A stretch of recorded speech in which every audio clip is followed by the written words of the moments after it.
What's up, guys? Welcome to day 2 of GameSpot Cross Kinda Funny at E3. As always, I'm Tim Geddes. I'm joined by Alfredo Diaz, my best friend. Is that a thing we're doing now? Cross? Cross, yeah, man. I mean, I see it, but I don't think it should be a physical trending thing. You throw it up, man. Oh, it's happening, it's happening. We are joined by 343's best, Chris and Kevin. Hello. Thank you. Thank you so much for being here. No worries. Today we're going to talk a little bit about Halo 5. Awesome. Yeah. Now, what are you guys showing at E3 about Halo 5? Yeah, so we started off the week at the media briefing showing our epic new campaign. We showed a mission featuring Spartan Locke and Fireteam Osiris during the media briefing, and then we gave folks a little tease of Warzone at the briefing. And at the show floor, we have Warzone playable, and it's our new massive multiplayer mode that's 12v12, PvP, and PvE. So what was the whole thought process in bringing Warzone into the Halo universe? I mean, that specific kind of game mode. Well, as Halo fans ourselves and developers, you know, we always wanted to get everything in one place. Yeah. And this, for the very first time with the power of Xbox One, let us put all aspects of the Halo sandbox into one game mode. And we needed to really big build maps for this, so we ended up with maps 4 times larger than anyone's in Halo history. So for those people at home that aren't too familiar with Warzone, can you give it like a deep dive description about it? Absolutely. So you've got 2 teams of 12, as Chris mentioned, and you're going to go out of your base, which is under attack at the beginning, hit the battlefield, and you've got lots of different options. You can go after bases and capture and hold those for points. You can go after these new AI bosses, which are worth a ton of points, and they're sort of like legendary editions of ones we took from the campaign. Cool. Tons of personality in those guys, and they're all different for each Warzone map. And then you go after players as well to contribute for your team. So it's a really intense competition where you have to have a lot of strategy.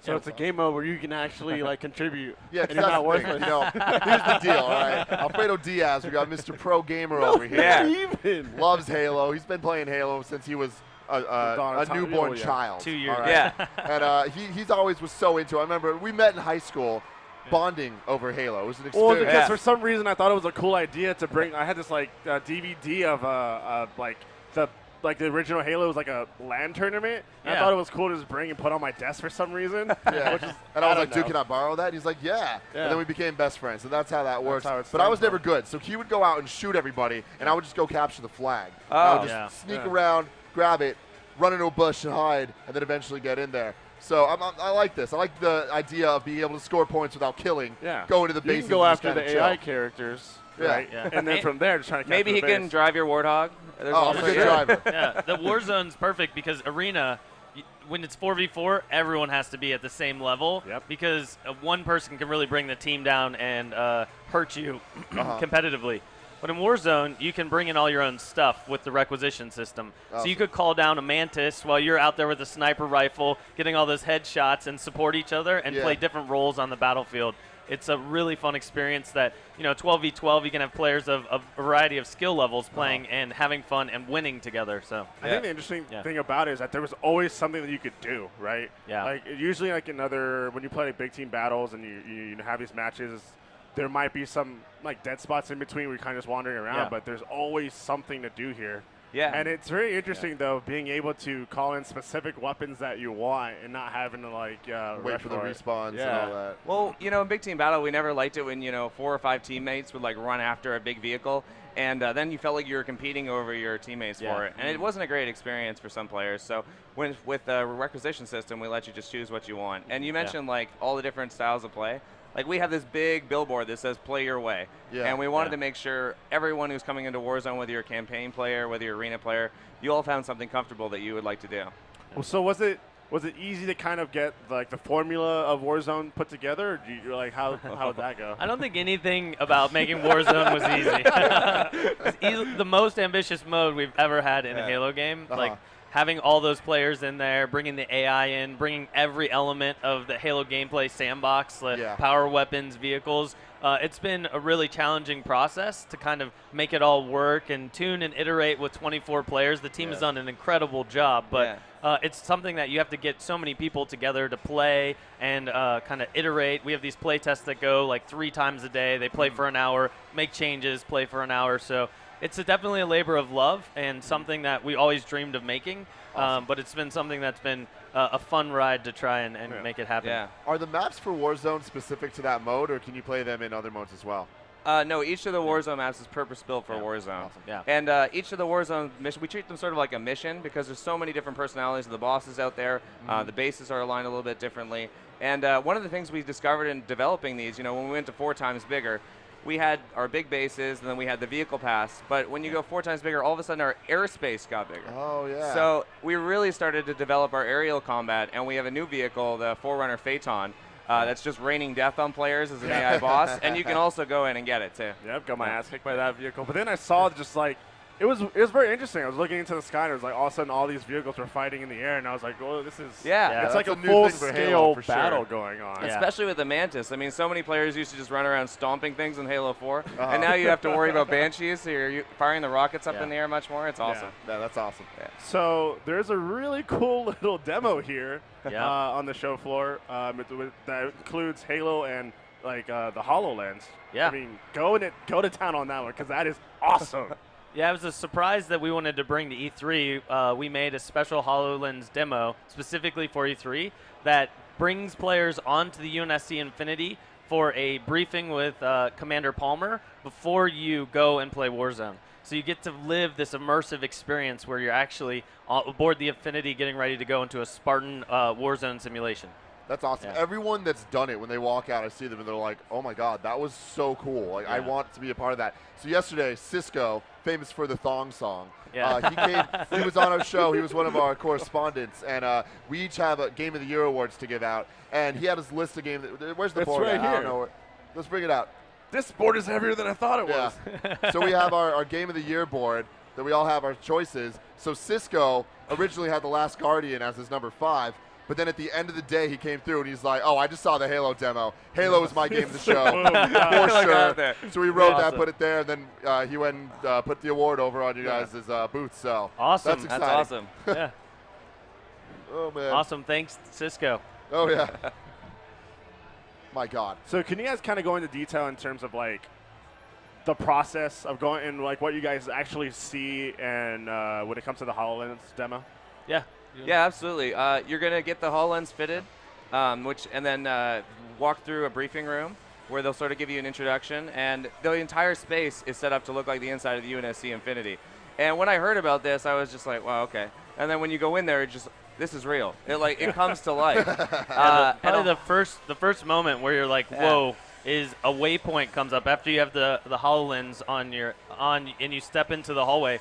It just bloop, and a hologram of a waypoint comes up in the real world, and it's just like, I'm inside of a video game. This is crazy. I need to see it. It's so magical. So awesome. The whole experience. I was just like reaching out. Is this like a the idea of seeing Blood Gulch and being in Blood Gulch. Yeah. That's exciting. I can only imagine. Just the possibilities, right? Yeah. You can, I don't know, just having like a map in front of your table while you're playing, and then kind of having enemies pinged or something. I don't know. Yeah. You could do so many things. Yeah, that's awesome. It's all cool experience. Yeah. So then eventually we get to have a briefing with Palmer. Yeah, you get to a briefing room, and Commander Sarah Palmer will sort of give you an overview of what Warzone is. And then just as you guys were mentioning, they show you a 3D version of ARC, a hologram version of ARC, which is our the map that we're showing off in Warzone. It gives you a layout of where the bases are and where some of the bosses are. So you kind of get like a tactical briefing before you jump in. Wow, that's really cool. Yeah. So the whole fitting process of the HoloLens is an experience in itself too, right? Well, it's just so like amazing to have this piece of technology, and it's very well form fitted. There's like a little wheel in the back you can adjust, and then you sort of get it right on your face, and bam, you're ready to go. Yeah. What was your experience with it? Because you actually did the demo. Yeah. So what was your experience doing it for the first time? I went in and I got like my pupils. What was it? Like they measure the distance between your pupils. So that they can make sure that everything lines up in the hologram. So. Yeah, and then, they gave you like wrote down that like a little number on like a card, and I was like, okay, this is all right. And then you go in, you fit that on, and it's a whole experience. Like you don't really, it's. Well, you said that the HUD. You said the HUD then came up, right? Yeah, I felt like there was a HUD that just popped up, and it was a cool experience. Yeah, just Palmer comes out of the table. They show you tactical information about the map, and you can see it all in 3D, so you can get a really good idea of the spatial kind of location of things in the map. You have the hunter and the bosses. They show you like really close-ups of those guys that you get to see with the device, and they're just like standing there on the table. There's a hunter standing on a table in front of you during the briefing. It's crazy. Those guys are they're not pushovers. No. No. Yeah. No, the bosses in Warzone are legit.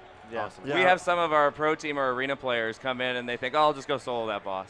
And they just run after him and just get destroyed. That's awesome. And then the next thing you know, they're looking over at their teammates like, oh, can you help me with this boss? So how excited are you guys to show off the campaign? Because at the trailer that you guys showed at the press conference, oh my God, we were like, whoa. Yeah, so we are really excited to finally start showing the campaign. We spent a lot of time redesigning, re-envisioning what we wanted to do with campaign for Halo 5 Guardians. It's Halo 5 is the first game that's built for the ground up for Xbox One. So we made every experience run 60 frames per second, dedicated servers, including co-op campaign. So when you pick up the controller and you start playing, you'll notice immediately you're part of a 4 Spartan squad. We call them fire teams. Cool. And both when you play as Master Chief or as Spartan Locke, they both have full fire teams that are with them. Chief has the blue team, which if for fans of our extended fiction, like the Halo Fall of Reach, you know that Spartans are taken as children and then trained and genetically augmented to become Spartan super soldiers. And so the blue team is basically the surrogate brothers and sisters of Master Chief. And in the extended fiction, fans didn't really know what happened to blue team because it was kind of left in a little bit of limbo at the end of the story. So we're bringing them back and reintroducing players to them so you get to see a chance to play with Master Chief and kind of explore more about Chief, interacting with people that he has a really deep connection with. Yeah. Fireteam Osiris has Spartan Locke, and the Fireteam Osiris are Spartan 4s. So they're very different. They're not abducted as children. They're the best of the best from the military, and then they're selected for the Spartan program. So Locke is from the Office of Naval Intelligence, and he is distinguished for being able to capture high-value targets. So if you're going to go chase down a legend like Master Chief, you're going to want Spartan Locke to go and do that mission. And he's got with him Spartan Olympia Vale, who's a linguistics expert from the Navy. She specializes in Sangheli, which is the elite native language. Comes in handy on Sanghelius. Yeah. You have Holly Tanaka, who survived the glassing of her homeworld and has really become hardened, and she came from the Army. And lastly, we have our fan favorite, Spartan Edward Buck, who you'll remember from ODST. Yeah, that's true. Recently joined the Spartan program and played by Nathan Fillion. That's awesome, man. I think that was really cool. He was like, a lot of people like Buck, and then to see him as a Spartan was like, whoa, okay, hold on. Oh, man. Once we had our announce, my phone blew up because my friend was like, when we play co-op, when this game comes out, I'm Buck. I'm Buck. Calling it. Dibs on Buck. I was like, you can't dibs Buck that quickly? Yeah, that's so funny. But one of my friends back home, huge fan as well of the whole extended fiction of Halo. And as soon as the blue team was announced, he's like, I'm Linda. Like, for sure, man. He wants to snipe. I think it's just very interesting the way like the story's heading towards, because usually it's like, okay, you have Master Chief and you will have to deal with the Halo, and we'll have to deal with the Covenant and the Flood, but now it's like Spartans versus Spartans, and it's an interesting like dynamic, and all the Spartans are iconic, right? And at the same time, it's like, well, hold on, like the Chief what is he doing? Like, is he right? Is he wrong? And then Spartans are hunting Spartans, and it's a whole interesting like take on the Halo universe. Yeah. Well, in the game, we mission 2 is called the Blue Team, and Chief's team is sent to investigate a decommissioned Oni space station called the Argent Moon. Is a research center, and at the end of that mission, they receive a mysterious transmission of unknown origin, and then they go AWOL, and that's when Fireteam Osiris is called in. We got to find out where the Master Chief has gone and what he's up to. So players will get to experience an epic story that kind of continues the saga of Master Chief that we started in Halo 4, with him as the central kind of plot for the whole campaign. But you'll also get to experience it from different perspectives and play as the Fireteam Osiris. So would cool. you say that Halo 5 is a good jumping on point for new people to get into the Halo universe? So I think I think on Halo 4 we had a little bit of really extended fiction that was, we brought it in from all of our different different transmedia properties, and I think that it was a little dense for some folks in places, but we've learned a lot from that, and Halo 5 has to stand on its own and be a great blockbuster AAA console shooter experience. So anyone that picks up Halo 5 is going to have a great time, get introduced to this giant cast of characters that we have, and but I think that's good. Like that's the thing is from what I hear about the campaign, it sounds like you're being introduced to a whole bunch of new characters that no one's really seen before, unless you read the books and stuff. But you don't have to read them to know. So it sounds like it'd be a good point to jump on, and the whole Locke versus Chief storyline sounds like it's going to be a nice condensed thing that also kind of expands for the hardcore players and stuff. So do you also think that this is the Halo game that Halo fans have been waiting for? Absolutely. I think we want to make sure there's something in here for everyone. And it's like when you look at our multiplayer kind of decisions as well, you look at Arena, we really wanted to make that hardcore competitive mode that, fans from the legacy of Halo can really enjoy. And I'm sure you'll have fun sniping and pro gaming people. But then we also wanted Warzone, this epic experience, and campaign's no different. We want to make sure that it's an epic campaign that everyone is going to love to meet these new characters and experience this crazy story that we're going to take you on. So I'm asking you guys a hard question. Yeah. What's your favorite Halo game? Do you want to go first? Say right now, it's Halo 5. I mean, we've been playing so much of it over the last 3 years, and just Warzone was something we always wanted to put together. And even as a team, we were like, can we really do this? And like, is this going to happen? Are we really going to get all these vehicles in one place with dozens of AI? And once it started coming together and the build started working, we were just like, this is real. This is happening. So yeah, I love Warzone. That's awesome. Halo 4 is always going to have a special place in my heart. It was our first title that we built as the internal team at 343, but we've played. I love Halo 5. Like, it's the game we dreamed of making when we were making Halo 4. Halo 4 is our first, and it will always be special. But Halo 5 is really where I think your Empire Strikes Back. we're making this our own and kind of doing the ambitious things that we couldn't have done in Halo 4 without the new platform and just kind of understanding and shipping something together as a team. Yeah. So how is that working on the Xbox One now as opposed to 360? Yeah. Oh, it's been a big difference. There's a lot of things we wanted to do in a whole Halo 4 that we just couldn't, and now we can with dedicated servers. So just with the size of the bases and the size of the maps and all the AI running, it's all being run on dedicated servers, which really makes Warzone possible. And also, we're building it from the ground up on Xbox One. 60 frames per second is something that we really want to make sure that we make the best looking Halo game ever, and we want it to run at 60 frames per second. So it's like the perfect time to make that switch and harness the power of Xbox One. And I think we have a lot of great features using the party system and live dedicated servers. It's been a great experience for us, and we're really excited for people to be able to play the game. Have you guys got your hands on the new Elite controller?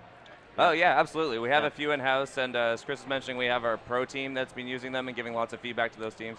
It feels great in your hands. The controller's amazing. Yeah. That's awesome. So I'd imagine it fits right at home with Halo and stuff. Are you guys doing anything to like really support the pro community and the esports aspects of Halo 5? Well, our beta was huge for us. I mean, that was really aimed at our competitive 4-on-4 arena players that really are giving us the most feedback on how we're going to shape this. And we made a lot of changes to sprint. We made some changes to the weapons. And for the first time, we made changes to the maps, too, which was awesome. So we're really hoping to go out with a very, very fine-tuned competitive experience and then support that later on with the HCS, or Halo Championship Series, which we'll have more to talk about later on. Oh, perfect. Yeah. That's awesome. I mean, the multiplayer itself is just seeing I think the competitive scene is just they've always been around, right? And that they're a hardcore group of people. And I think that supporting them would allow the game to kind of carry on further than other games that don't have multiplayer. We completely agree, and we don't want to make any compromises. I mean, like if you were talking about Breakout, that was a mode that was just designed purely for competition. I mean, it has fair starts, it's completely balanced. It's a really big driver for us to just make that as competitive as possible. And you said that you've been thinking and working on Breakout, that game mode itself, for a little while now. Yeah, absolutely. It was one of the first things I tried to put together at 343 5 years ago. Yep, I remember Speedball Pitch on Halo 4, It was called Speed Halo, I think. Speed Halo, that's right, Yeah, and it really just had a couple tenets. It was fast, addictive, competitive, and it was trying to merge paintball, or speedball specifically, with Halo. Yeah. That's right. Awesome. So we had a conversation earlier talking about paintball. Yeah, I mean, you were super into paintball for a while. Totally inspired by Halo, I'm sure. Yeah, but we're the assholes that walk on with all this like expensive gear and like the crazy paintball guns. Oh, you have an antique, you said. Yeah, the autococker. Yeah. So, autococker? Yeah. So is there a reason why Breakout kind of didn't make it into, I mean, if it's something that's kind of been pitched for around 5 years, is there a reason why they jump in earlier? Well, it really was an ambitious mode. I mean, it was hard to tell players they couldn't respawn.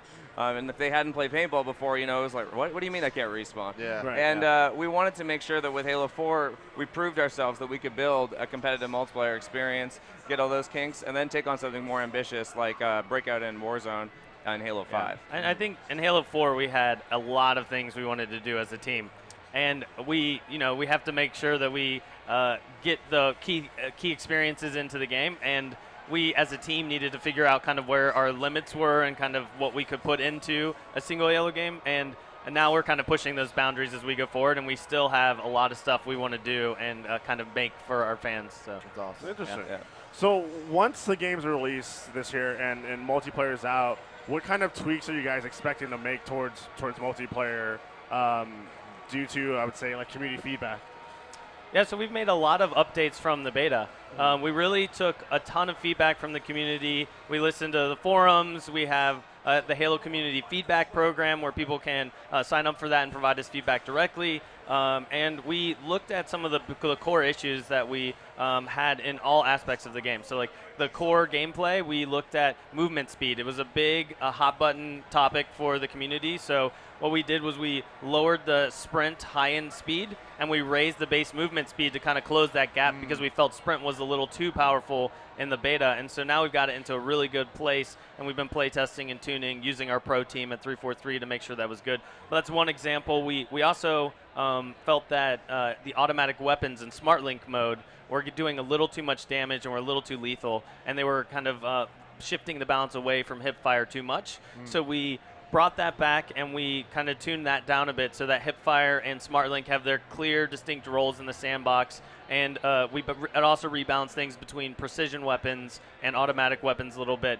And then we changed the maps as well. We've been editing the maps a bit. Spartan abilities went through a bunch of changes. Ground pound specifically, the fans gave us all sorts of feedback on that, and we completely overhauled the way that feature works. So you got a little bit of a different control now when you want to ground pound, because we had it on the same button that was used for crouch jumping, which with the pro and hardcore gaming community, they definitely gave us a ton of feedback about that right away.